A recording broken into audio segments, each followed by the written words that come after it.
Hola, em dic Emma i tinc 9 anys. Fa uns dies em van operar a l'Hospital Santa Caterina, on sóc ara. No m'havien operat mai abans. I a tu? T'han operat alguna vegada? Vols que t'expliqui tot el que vaig haver de fer aquell dia? Quan em vaig despertar, em vaig dutxar, com sempre. Tenia molta gana, però els meus pares em van explicar que era molt important no menjar res el dia de l'operació, així que no ho vaig fer. Quan vaig arribar a l'hospital, em va semblar molt més maco del que em pensava. Primer vaig anar a un lloc que es diu Servei d'Admissions.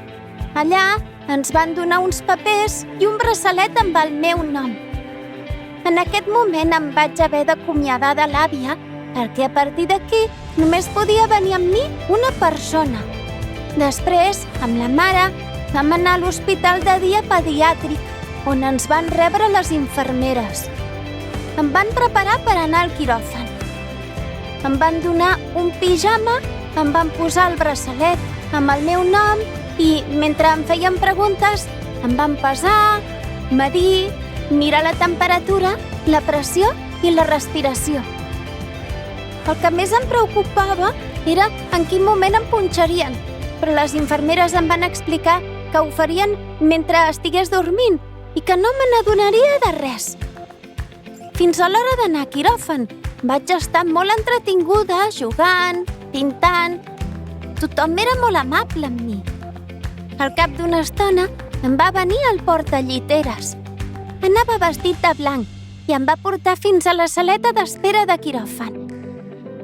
A la saleta d'espera em van venir a veure els metges i les infermeres que estarien amb mi durant l'operació. Quan va ser l'hora d'entrar a quiròfan, em va venir a buscar una infermera i en aquest moment em vaig haver d'acomiadar de la mare. Mentre ella sortia i m'esperava fora, jo vaig entrar tota sola, Al quiròfan hi havia molta gent que m'esperava i tots estaven només per mi. Vaig fer un salt per pujar a la llitera del quiròfan. Em van posar una pinça al dit amb una llum vermella per mirar com respirava. Sabies que quan t'operen t'adormen? I saps com em van adormir? Doncs em van posar una mascareta i vaig respirar unes quantes vegades fins que vaig començar a somiar. Quan em vaig despertar, ja estava operada i al meu costat hi havia la mare. Que bé, no me n'havia donat de res. Al cap d'una estoneta vaig tornar a l'hospital de dia pediàtric. Les infermeres em van cuidar molt i em van dir que si tenia son podia dormir una estoneta més.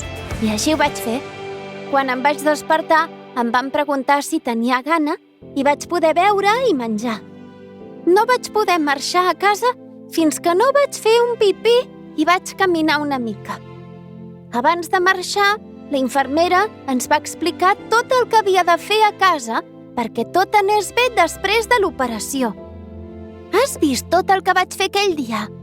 Ara et toca a tu venir a l'Hospital Santa Caterina. No tinguis por, tot t'anirà molt i molt bé, com a mi.